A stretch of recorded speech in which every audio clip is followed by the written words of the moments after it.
Hata sisi tutumie silaha hiyo. Ndio maana nikasema ziko silaha katika maombi, ziko silaha kwenye imani. Kuna silaha ya maombi, kuna silaha ya neno la Mungu, kuna silaha ya jina la Yesu, kuna silaha ya damu ya Yesu, kuna silaha ya kusifu. Kusifu tu. Yaani kama ni mama unasifu mpaka unagaragara chini. Unapiga vigelegele mpaka unalamba na mchanga. Kama watu wanapataga mimba wanaenda kununua udongo, kilamba mchanga kwa ajili ya Yesu. Tampata mimba anasema nipe na udongo huo, anachukua maudongo viwanguka chini lamba udongo. Mambo yaende. Sema naye ameanguka kwa ajili ya Bwana. Sema amina kwa jina la Yesu. Bwana Yesu asifiwe sana. Kanisa Bwana Yesu asifiwe sana. Kanisa Bwana Yesu asifiwe sana. Sijasikia kanisa Bwana Yesu asifiwe. Uwe na furaha, mwambie jirani yako uwe na furaha. Ondoa huzuni zote kwa jina la Yesu. Bwana asifiwe sana. Huzuni zinazuia hata malango ya baraka. Unatembea umejikunyata. Una mawazo kibao. Mimi vita naitaka sana. Nataka Mungu avunje meno ya watu. Kifo kabisa. Bwana asifiwe sana. Yaani Mungu aonekane, kifo sio yani Mungu aonekane na hali zake. Mungu aonekane. Leo ndio wakati wa Mungu kuonekana. Bwana asifiwe sana. Amen. Kanisa Bwana asifiwe sana. Amen. Kanisa Bwana asifiwe sana. Amen. Kanisa Bwana asifiwe sana. Amen. Sasa Mungu salichinja hapa, kwani naomba mimi nasifu. Alafu kuna kitu kinatokea.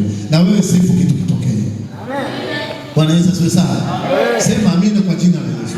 Sasa anayepiga sio wewe, umesifu alafu Mungu anashughulika. Yaani mtu asikunyime usingizi hapa duniani. Amen. Yeye amelala nyumbani kwake alafu unaota eti. Simama tu tumwabudu Mungu. Sisi team anasema taifa leo msiabudu. Nikasema Yesu huyu kwenye dhiki kuu atalikuta kanisa. Sisi hapa tunapoabudu mabaya yanatoka. Bwana asifiwe sana. Kanisa Bwana asifiwe sana. Sijakaa bodaboda naye sema ndugu yako na gani? Akamfikia mzee wangu wa kanisa. Akamwambia zimeni vyombo. Nikamwambia sasa tukizima vyombo wapendwa, si ndio kama sasa tunatengeneza kitu tuabudu Mungu wetu asikike. Tunachokisema kisikike. Hatuna haja ya kuzima, tutafunga vyombo tutaabudu. Sijakaa rafiki yangu mmoja anasema zima vyombo, nikamwambia zima vya kwako. Sijakaa mzee mmoja naye akasema wewe ni mjibu, nikamwambia nenda kazime vyombo vya baba yako mzazi au zima vya kanisani kwako. Sikufikiwa tena. Bwana Yesu asifiwe sana. Kwa sababu sisi hatufanyi uhalifu wetu. Sisi tunataka tumuite huyo Mungu. Na leo mtu asikuimbie furaha yako. Tumejifunza somo hili kwenye eneo la kusifu. Wanaona vita kwenye bonde watu kama mchanga, alafu wanaambia tusifu. Kama ungesifu huku umefungua macho, maana unaogopa ngurumo za vyombo za vita.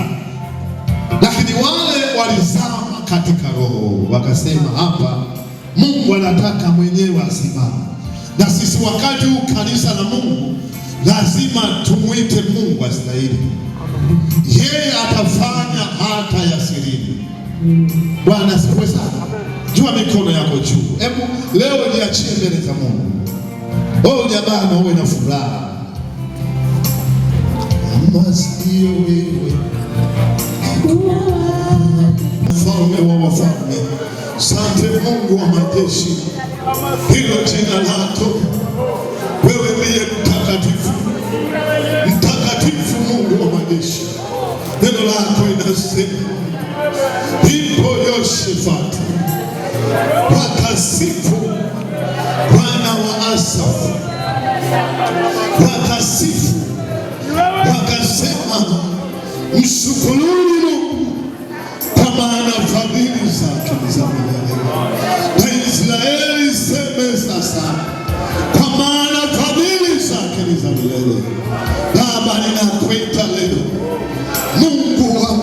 majeshi, Mungu aliye hai nakuita, wewe ni Baba. Asante Bwana, asante Yesu. Gusa Bwana, gusa mfalme wa wafalme. Ninakuona leo, ninakuona leo Yesu, tuliyesimama nyakati zile, katika jina la Yesu.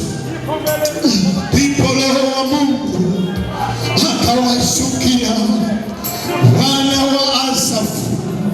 Neno lako linasema ya kwamba kesho jipangeni, usiogope, maana Bwana yuko pamoja nani. Katika jina la Yesu Kristo, katika jina la Yesu Kristo, Bwana ninakuita leo. Mungu wetu ninakuita, na nguvu zako ninakuita, na mamlaka yako ninakuita, katika jina la Yesu Kristo, katika jina la Yesu Kristo.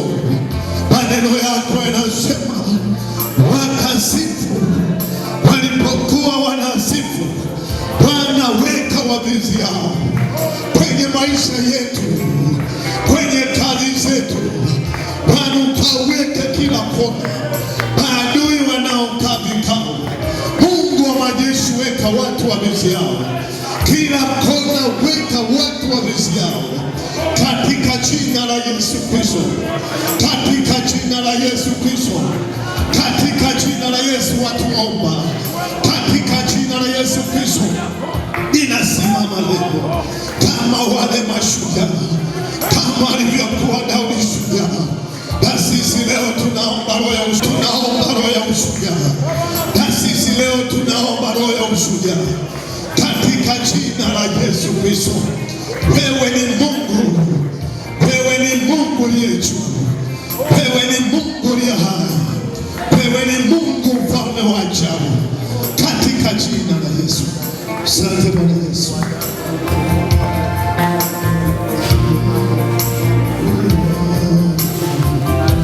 Oh, kama sio wewe ingekuwa wapi mimi? Umejawa na rehema, Yesu. Naja kwako, nipe moyo wa ushujaa. Mimi ninakutegemea wewe, ni neema yako tu Bwana, na vita hii siyo ya kwako, ni ya kwako Bwana. Sema ni ya kwako, na vita leo imeisha kwenye maisha yangu. Ninaona leo umenipigania katika jina la Yesu, katika jina la Yesu, katika jina la Yesu. Yesu, adui zangu ni adui zako. Kuanzia sasa vita yangu, vita yako haikabidhi leo. Kila madhabahu inayofanya vita juu yangu, nami naileta kwenye madhabahu yako katika jina la Yesu. Naigonga hiyo madhabahu kwa damu ya Yesu. Kuanzia sasa, na wafalme wote na mawakala wote wakaanguke katika jina la Yesu, katika jina la Yesu. Sema katika jina la Yesu. Asante Bwana Yesu, kwa sababu wameanguka wote katika jina la Yesu. Ongeza makofi kwa Bwana, ongeza makofi kwa Bwana, ongeza makofi kwa Yesu, ongeza tena makofi kwa Yesu. Sijaona makofi na vigelegele, sijaona makofi na vigelegele, sijaona makofi na vigelegele. Watu wa mjini, piga makofi na vigelegele. Ongeza tena makofi mengi, ongeza tena makofi. Sijaona watu wa hapa. Vigelegele kwa Yesu, makofi na miruzi kwa Yesu. Yaani watu wanapiga makofi hapa. Mwange na filimbi hapo kwenye kiti. Yaani ukiona sifa imepamba moto na nunua hata zile nini filimbi anapiga. Bwana asifiwe. Kanisa Bwana asifiwe. Kanisa Bwana asifiwe. Ungeenda kule, kuna kijiji kimoja kinaitwa Chali Nondwa. Wale kule tulikuta wamejipanga. Kabla hujasema piga vigelegele, wao walishapiga.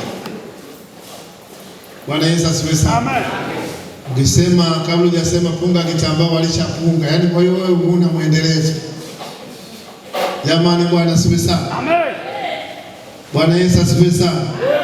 Wakisikia mtu anafunguliwa na mapepo analia kama fisi, wenzao wanasema fisi upigwe. Yaani kabla hujasema piga au walisema tumepiga. Bwana Yesu asifiwe. Ongeza tena makofi kwa Yesu.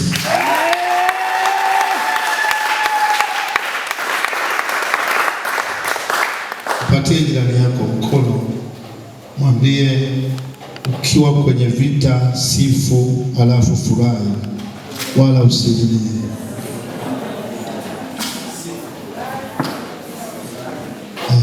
Alafu kama una hela ya nyama choma unaenda kununua nyama choma, alafu nanunua na ndizi mbili, alafu sinunue Pepsi maana na gesi, nanunua na juisi. Anasifiwe. Alafu nashushia, alafu nunua samaki, shusha, siku nyama choma, yaani samaki sato, alafu nashushia, alafu sema asante Yesu, naona hakuna vita tena, utaondoa pressure zote duniani hapa. Bwana asifiwe sana. Amen. Bwana asifiwe sana. Amen. Alafu usiingilie vita ya mtu, itapasuka tu kwa yeye, kila mtu na kipimo chake. Bwana Yesu asifiwe sana. Mungu akubariki sana. Amen. Namkaribisha kiongozi wa ibada.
Kama Mungu ametusaidia, waulize jirani zako wengine, ndio utajua kwamba Mungu amefanya nini, ametusaidia.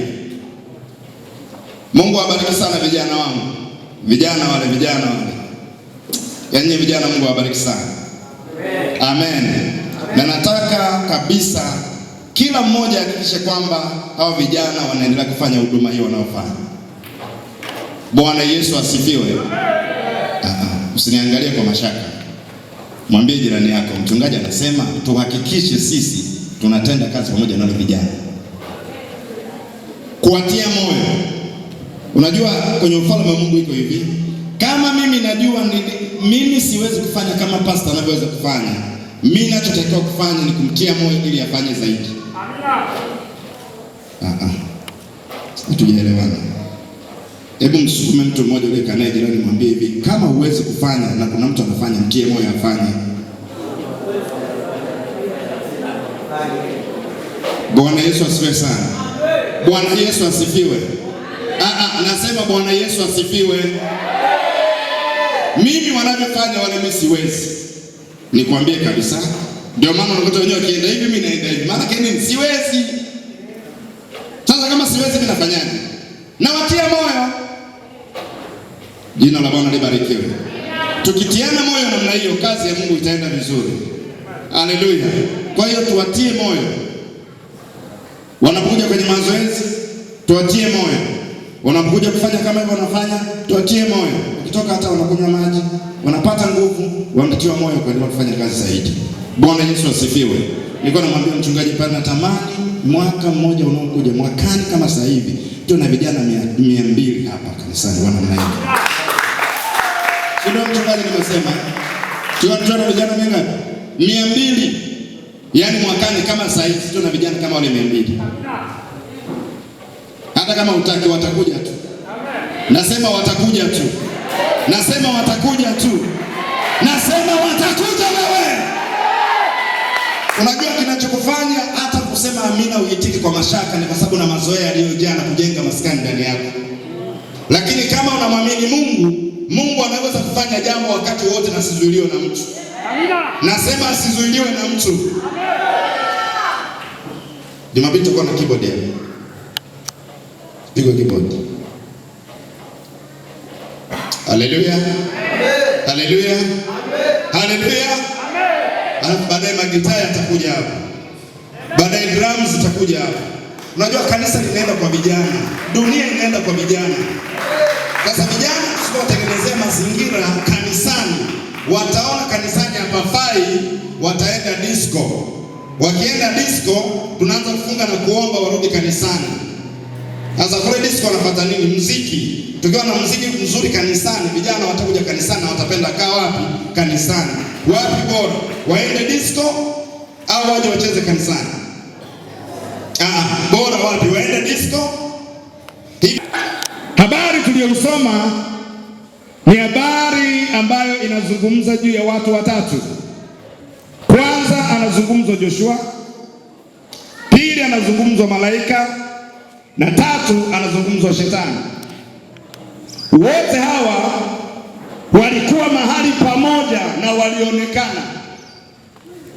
Joshua alionekana, malaika alionekana, na shetani alionekana. Lakini tunaona Biblia inasema Joshua alikuwa amesimama pamoja na malaika, na shetani alikuwa amesimama upande wa pili ili ashindane naye. Shetani hakutokea ili acheke naye, hakutokea ili amtie moyo, lakini Biblia inasema alisimama ili ashindane naye. Kwa lugha nyingine tunasema alitokea ili apingane naye, ili amsumbue, ili aharibu mipango ya Joshua, ili aharibu maono ya Joshua, ili amuondoe Joshua kwenye ajenda yake. Ndio shetani alichokuwa anasimama kusubiri, ndio alikuwa anasubiri kufanya. Lakini Biblia inasema Bwana alisimama upande wa Joshua, akamwambia shetani, Bwana anakukemea. Sasa maneno haya ukiangalia unaweza usielewe. Tunaona Joshua amesimama na malaika, lakini inapokuja swala la shetani kukemewa, tunaona Biblia inasema Bwana akukemea shetani. Sasa aliyekuwa anamkemea shetani alikuwa ni nani? Bwana Yesu asifiwe sana. Bwana Yesu asifiwe sana. Nani alikuwa anamkemea shetani mbele ya Joshua? Shetani amekuja kumpinga Joshua. Shetani amekuja kumuondoa Joshua kwenye lengo. Shetani amekuja kumkatisha Joshua tamaa. Amekuja kumrudisha nyuma, kumharibia maono, kumharibia ndoto ambayo Mungu ameweka ndani ya Joshua. Malaika alipomuona shetani na hiyo mission ambayo shetani amekuja nayo kwa Joshua, Biblia inasema malaika akamwambia, Bwana na akukemee wewe shetani. Jina la Bwana libarikiwe. Mwambie jirani yako, ni vizuri sana kumjua aliye upande wako. Hujamwambie. Mgeukia mwingine mwambie, ni vizuri sana kumjua aliye upande wako. Mwambie tena, ni vizuri sana kujua nguvu za aliye upande wako. Bwana Yesu asifiwe. Bwana Yesu asifiwe. Joshua amesimama na malaika amesimama, na shetani liko pale limesimama. Ninasikia huyu Joshua anaongea nini na malaika? Huyu Joshua ameletewa habari gani? Huyu Joshua ameletewa ndoto gani? Huyu Joshua ameletewa maono gani? Huyu Joshua ameletewa habari gani? Anatakiwa afanye nini? Amekuja kuelekezwa nini? Ili hicho ambacho anaelekezwa niende nikashindane naye, niende nikamharibie.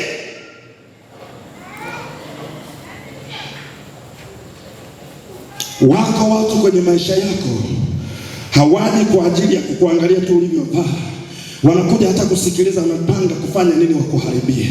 Mwambie jirani yako, wewe makini sana. Ngeukie mwingine mwambie uwe makini sana wewe. Ngeukie mwingine mwambie acha mazoea, uwe makini sana. Mwambie acha mazoea, uwe makini sana. Ndio, wako watu wanakuja wasikilize wapanga nini kwa habari ya biashara yako, wakuharibie huo mpango.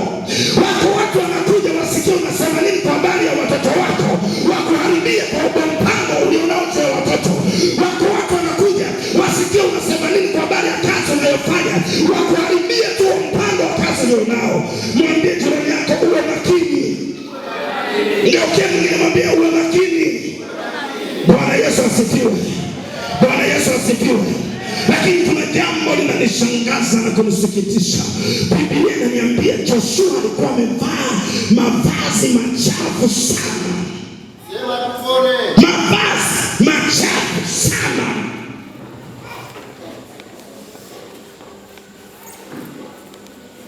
Kijiangalia. Kivango yako umenyosha, haina shida. Lakini kuna jicho la tatu la rohoni. Hilo vazi linaonekana likoje kwenye ulimwengu wa roho? Hilo vazi linakutambulisha kama nani? Najua nikivaa kombati za jeshi hapa, nikija sina habari hata nikwambie mimi ni askari. Ukiangalia tu kombati unajua zinakutambulisha kwamba huyu ni askari. Kivaa uniform, skirt na blouse, kaptura na shati, tunajua huyu ni mwanafunzi.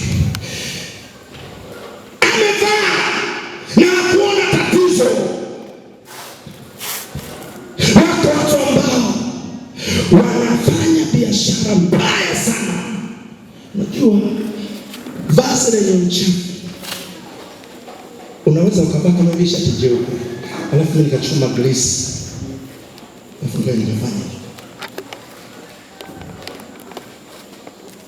Bwana Yesu. Yale ni uchafu. Ndio maana anakuambia unapovaa mavazi meupe inabidi uwe makini sana, uwe msafi sana. Ukivaa nguo nyeupe huwezi kukaa kila mahali. Bwana Yesu asifiwe. Ukivaa nguo nyeupe, wale ambao unajua kula hoteli, unajua ukienda hotelini ukiletewa chakula. Zamani wakati sijui matumizi, nashangaa kuna mavitambaa fulani yanayokoga pale mezani. Nikajua ya nini haya? Kumbe zile ni apron, yani ukila unatakiwa kuweka hapa ili chakula kidondoke kisidondoke kwenye shati. Mwambie jirani yako ukivaa nguo nyeupe umakini sana. Ukiokoka unahitaji kuwa makini, kwa sababu wanaopanga kukuchafua ni wengi. Na kumchafua mtu sio mpaka umpake matope. Kumsema mtu vibaya tu tayari ni kumchafua. Wako watu ambao bila kuwasema wengine vibaya hawali mchana. Bila kuwasema wengine vibaya hawali chakula cha mchana. Bila kuwasema wengine vibaya hawalali usingizi mpaka wasi. Yaani mtu anakopa mpaka anakopa salio, anakubali adaiwe ili mtu apate muda wa maongezi, wamseme mtu fulani vibaya, wamchafue tu. Natoa maisha yao kanisani wapo, mtaani wapo, kwenye mikoba wapo, kwenye misiba wapo, kwenye send off wapo, kwenye kitchen party wapo, na hata hapa wapo.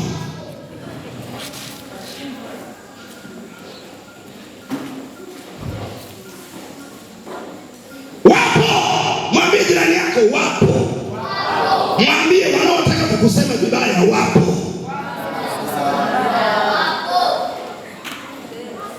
Wananunuliana na soda na cheers, wanagongeshana.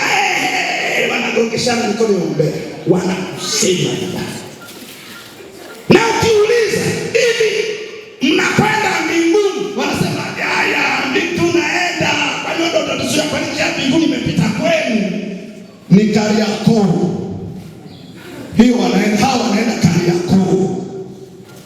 Kwa sababu kweli njia ya Kariakoo haijapita kwangu. Wanaingia Kariakoo haijapita kwako.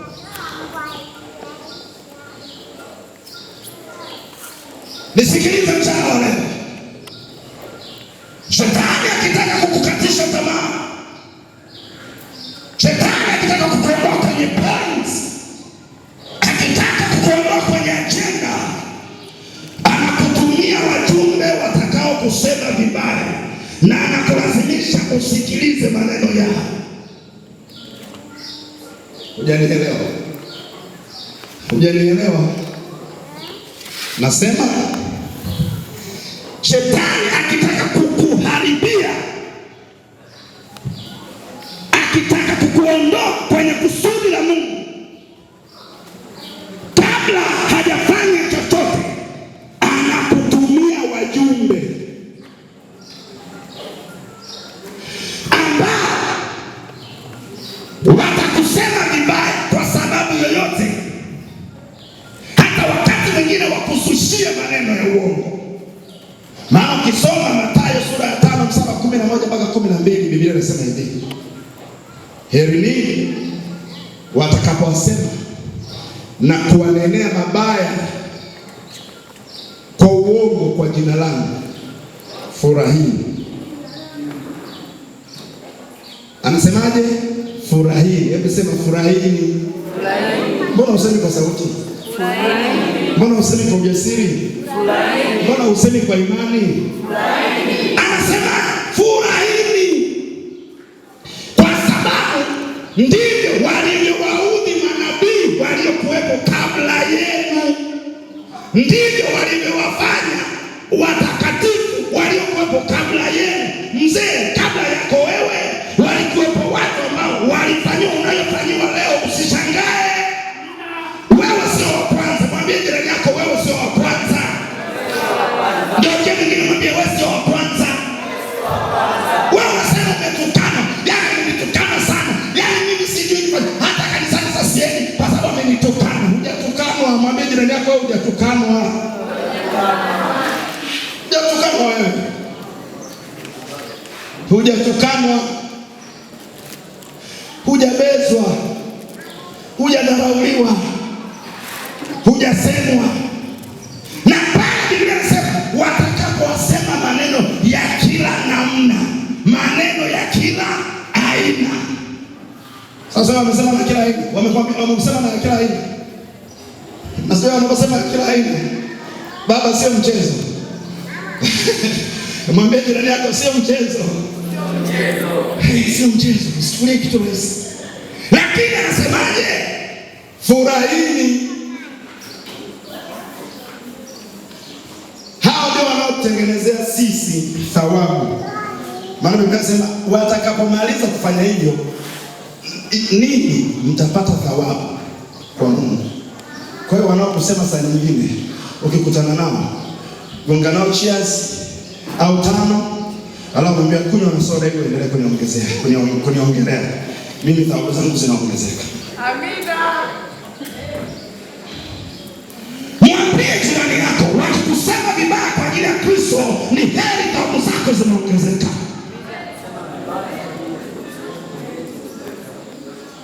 Mwambie hivi, wakikusema vibaya kwa ajili ya Yesu. Mwambie wakikusema vibaya kwa ajili ya Yesu, thawabu zako zinaongezeka. Mwambie thawabu zako zinaongezeka. Sikiliza, ni lazima watokee wakuseme vibaya. Kama mkoji leo neno nakusanua sasa kwa lugha ya mtaani na kuweka wazi, lazima watokee wakuseme vibaya ili Mungu ajue kama kweli wewe unampenda kwenye hali hiyo. Ujui sinateza nyumba za tambarare. Tambarare nini? Tambarare nini? Muulize jirani yako, tambarare unaijua? Jamani, tambarare kwa Yesu sio ile tunayoipaka sisi, na kama ile unafikiri tambarare unatembea vipi? Hamna. Hiyo kitu hamna. Hamna. Kama kuna mtu alishakufariji hivyo, mimi sikufariji leo, nakutoa kwenye hicho kifungo. Maana hicho ni kifungo alikiingiza kwenye kifungo ambacho utakikuwepo. Kwa Yesu sio tambarare. Kwa Yesu sio? Kwa Yesu sio? Sio tambarare jamani. Biblia inasema Joshua alikuwa kuhani mkuu. Si umesoma? Lakini shetani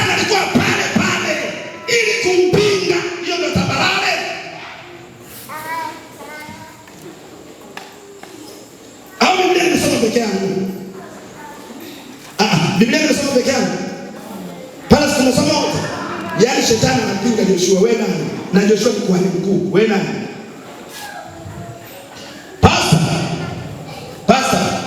Pastor, nisikilize. Utapingwa, lakini aliye upande wako ni mkuu. Elewa tu hilo. Tembea nalo.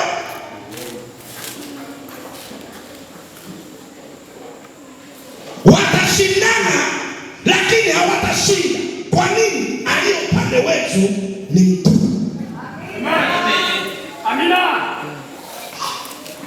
Asa natembea barabarani, yani mimi sijui kama tamkata kesho. Mimi sielewi. Yani ndoto niliyoota mimi, yani muone niko kwenye jeneza kabisa. Na mama yangu analia. Si umeamka sasa? Si umeota umeamka? Mwambie jirani yako sasa kila mbabesha, si umeota umeamka? Aya. Mwambie wewe usibabaike na hizo ndoto. Umeota lakini umeamka.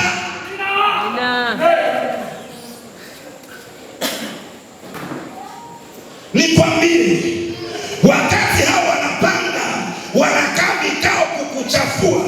Wakati hao wanapanga, wanakaa vikao kukusema vibaya. Mungu anapanga kukusafisha na kukuinua zaidi kwa jina la Yesu.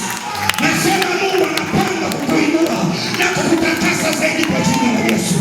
Wakati wanapanga kuua ndoto zako, wakati wanapanga kuua maono unayo, wakati wanapanga kuua huduma unayofanya, Mungu anapanga kukuwekea mafuta mabichi. Mungu anapanga kukuwekea mafuta mapya ili neema ya Mungu iongezeke juu yako. Hata kama watasema maneno yao yasiwe kitu mbele zako, hata kama watapanga vikao vyao havitafanikiwa, hata kama wanapanga kukudhalilisha hawatafanikiwa. Wakipanga kuua huduma yako haitakufa. Wakipanga kuua ndoa yako haitakufa. Wakipanga kuua safari yako haitakufa. Kama unanielewa, piga makofi, sema ninaelewa.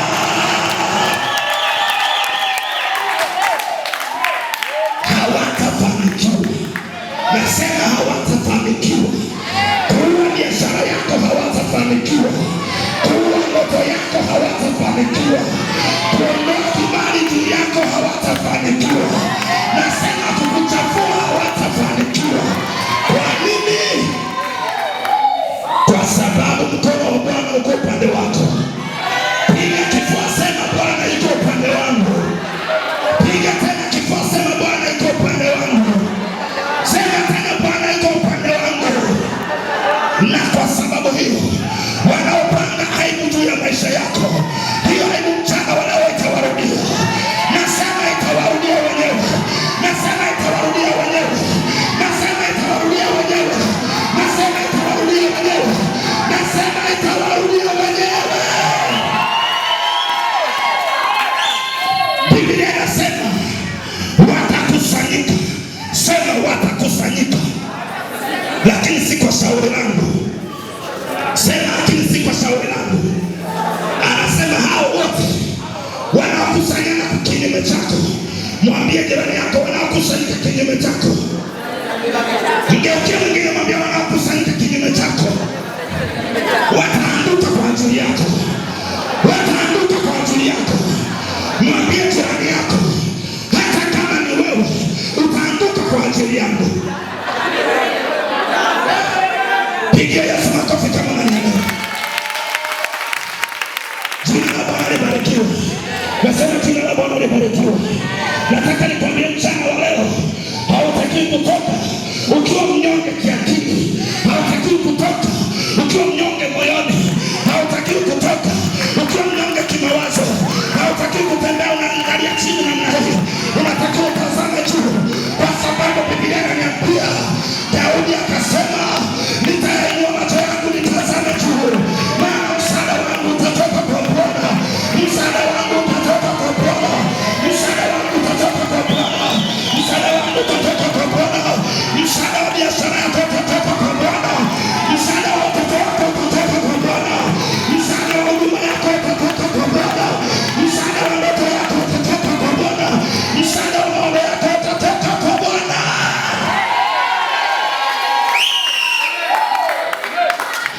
lakini sio mbaya, tutakwenda nao tutati.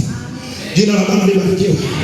Mwambie wewe jirani yako uliyekaa naye, ukiniona mambo yangu yanakwenda vizuri usinishangae.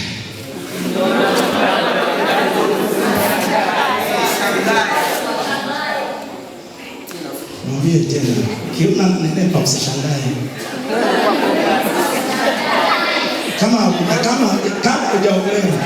Kama hujaolewa, dada hujaolewa, tafuta dada mwenzako, mwambie ukiona naolewa usishangae.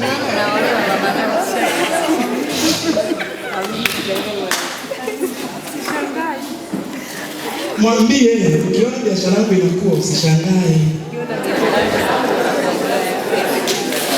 Mwambie hivi, ukiona inaendesha harga usishangae.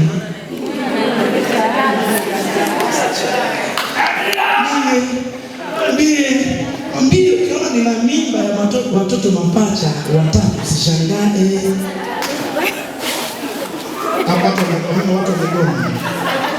Watu wamegoma. Wale walioolewa. Wewe kama unaolewa, mwambie mtu jirani yako, ukiona nina mimba watoto watatu mapacha usishangae.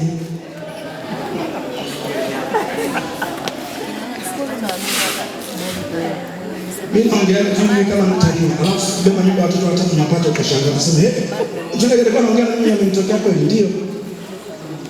Sio ndio na mazoea. Utaenda kwenye biashara yako ikiapo anakuja mtu anajumua zile bidhaa zako zote. Alafu unashangaa. Zote nifungie zote mimi naondoka nazo. Wewe unabaki tunashangaa hivi. Ndio hivyo. Kwa sababu ile vazi ambalo ulikuwa umevika wewe, na mtu anakuja kuchukua robo, nusu robo, kamoja. Unabadilisha vazi lenye thamani.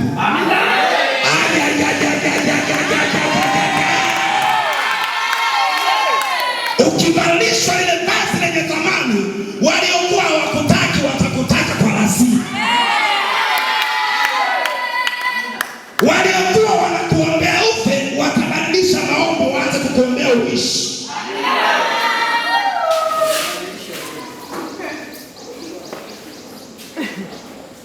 Timu ya maadui zako itasalitiana yenyewe kwa yenyewe. Alafu kutoka watu kule wakuletea unajua na kiburi cha huko ndani. Yaani waga natamani niwe kama biskuti. Alafu niwe biskuti afu nipe kila mmoja anitafuna nimeze, alafu baadaye tena nirudi niwe hivi. Yaani kila mtu ajisikie vile najisikia.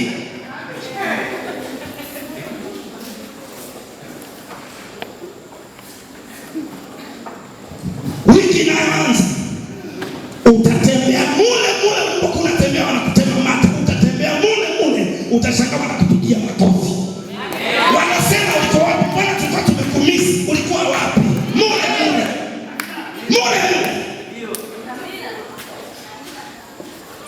Kwa nini?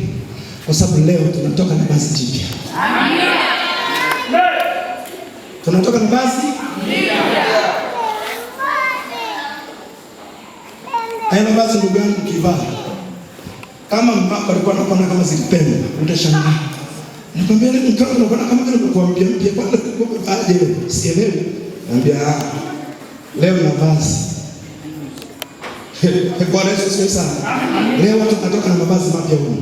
Amina. Sijui ni wewe. Amina. Muulize jirani yako ni wewe au?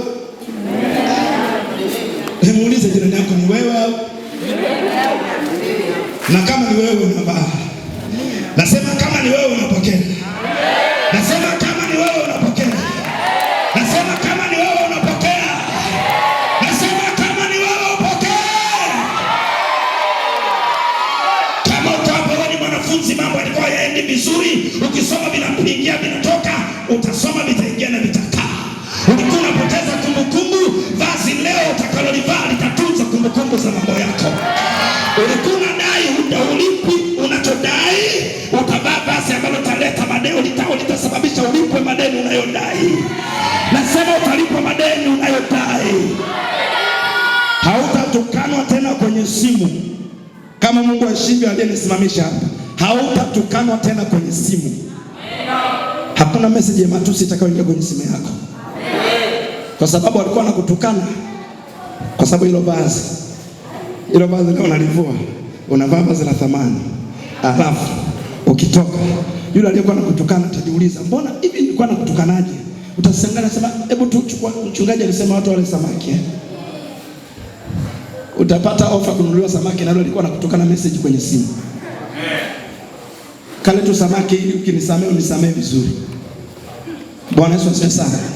Kuna wanawake hapa wamelia sana kwa sababu ya mateso wanaoteswa na michepuko ya waume zao. Kinataka nikwambie huo mchepuko atakutumia message alisema nimekoma kutembea na mume wako. Nimekoma. Maana watafanyiana, yani watafanyiana mambo huko, alafu atasema baba imeisha, mimi nimechoka. Rudi kwa mkeo. Atarudi kwako. Bwana Yesu asifiwe. Amen. Ngoja nikupe ushuhuda kidogo afu tumalize tukifanya maombi.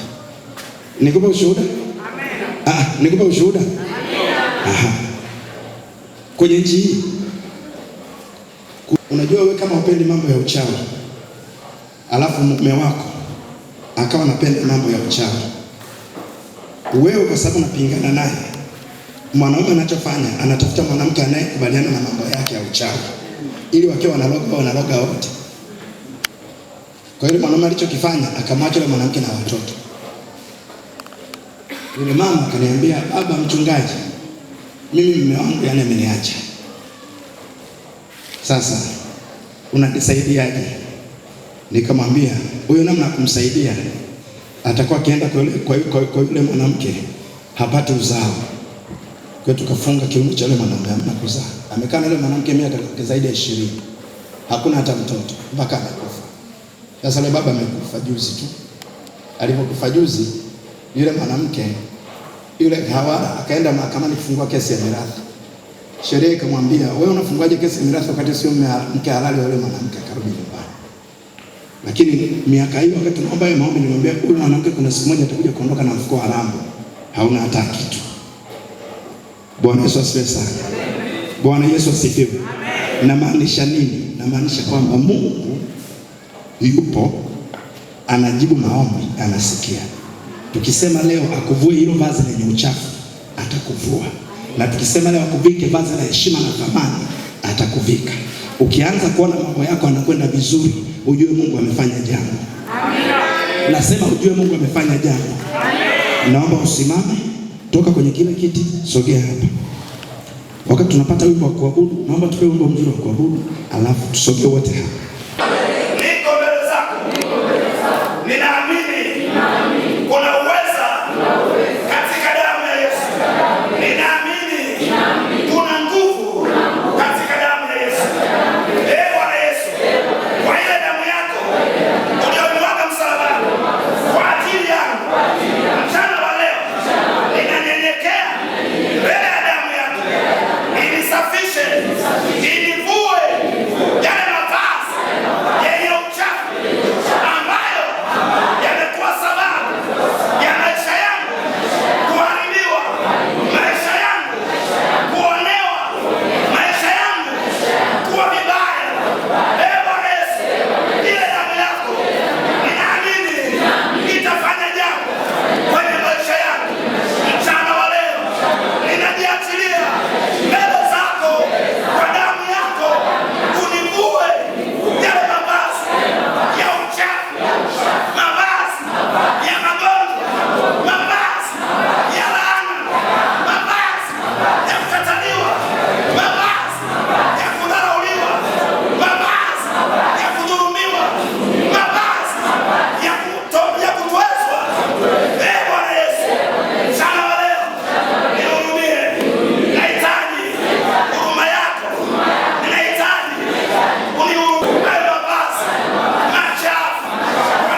ninasogea kwenye madhabahu yako.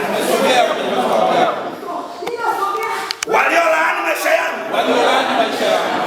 wana madhabahu zao, na mimi leo nimesimama kwenye madhabahu. Ni mahali ambapo Mungu unasema na mimi. Nimekuja sasa univike vazi jipya, univike nguvu mpya,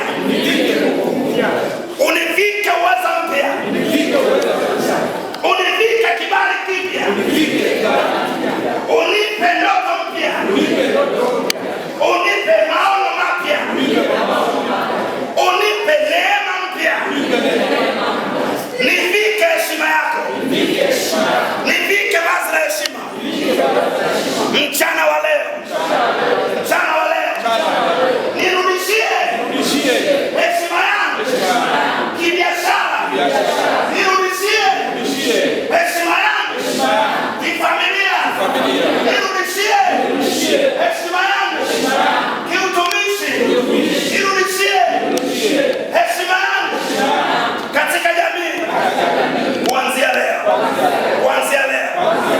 Bwana Yesu, niko mbele zako, ninaamini yule malaika aliyekuwa mbele yuko mbele yangu, yuko mbele yangu, yuko mbele yangu.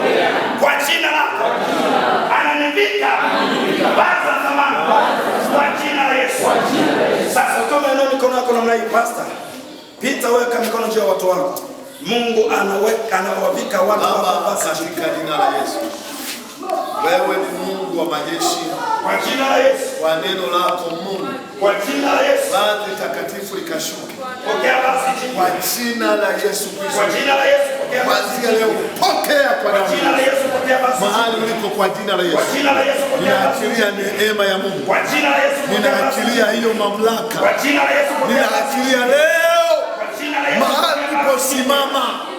Pokea kwa kwa jina jina la la Yesu. Yesu, pokea vazi Pokea kwa jina la Yesu. kwa jina la Yesu, Pokea kwa jina la Yesu. Pokea kwa jina la pokea Yesu. vazi jipya Kwa jina la Yesu. kwa jina la Pokea. Yesu, pokea vazi Pokea kwa jina la Yesu. kwa jina la Yesu, Naachilia leo vazi jipya. kwa jina la Yesu, Kwa jina la Yesu Kristo. kwa jina la Yesu, pokea vazi Kwa jina la Yesu aliye hai. Vazi la magonjwa. jina la Yesu, Vazi la mauti. kwa jina la Yesu, Toka ndani kwa jina la Yesu. jina la Yesu, Toka ndani nalivua hilo vazi la magonjwa. jina la Yesu, Hilo vazi lililoko juu yako. Haya, toka kwa jina la Yesu. Haya. Haya, nenda. Nenda haraka. Nenda kwa jina la Yesu. Achia miguu. Achia mikono. Achia. Toka ndani kwa jina la Yesu. Toka, funguka. Toka, achia. Toka, achia kwa jina la Yesu. kwa jina la Yesu, pokea vazi jipya Nafungua leo. kwa jina la Yesu, pokea vazi jipya kwa jina la Yesu, pokea vazi jipya kwa jina la Yesu, pokea vazi jipya kwa jina la Yesu, pokea vazi jipya Pokea kwa jina la Yesu. kwa jina la Yesu, pokea vazi jipya kwa jina la Yesu, pokea vazi jipya Kwa jina la Yesu. kwa jina la Yesu, pokea vazi jipya, pokea vazi jipya, pokea vazi jipya, Pokea leo kwa jina la Yesu. pokea vazi jipya, Pokea kwa jina la Yesu. pokea vazi jipya, Pokea kwa damu ya Yesu Kristo. pokea vazi jipya, Pokea kwa jina la Yesu aliye hai. pokea vazi jipya, Pokea sasa. pokea vazi jipya. Kwa jina la Yesu. Tunapokea leo. Pokea kwa damu ya Yesu. Pokea kwa jina la Yesu. Pokea kwa jina la Yesu aliye hai. Kwa jina la Yesu. Simama, inua mikono yako juu. Simama, inua mikono yako juu. Sema, Bwana Yesu, siku ya leo umenikusudia mema, ndio maana umenileta kwenye madhabahu. Ninatoka nimebarikiwa, natoka nina amani, natoka na furaha, natoka na vazi jipya. Na Mungu, ninaamini baraka zako zinafuatana na mimi mchana wa leo katika jina la Yesu, amen. Baba, katika jina la Yesu nakushukuru kwa sababu umenituma nami nimesimama mbele zako kwa ajili ya watu hawa. Nimesema ulichoniambia na utafanya kama ulivyofanya, kama ulivyoahidi. Watu hao wataona, watu hao wana shuhuda, watu hao wataona mambo makubwa kwenye maisha yao watajua kwa hakika umewavika vazi jipya mchana wa leo, katika jina la Baba na Mwana na Roho Mtakatifu, na wote tuseme amen.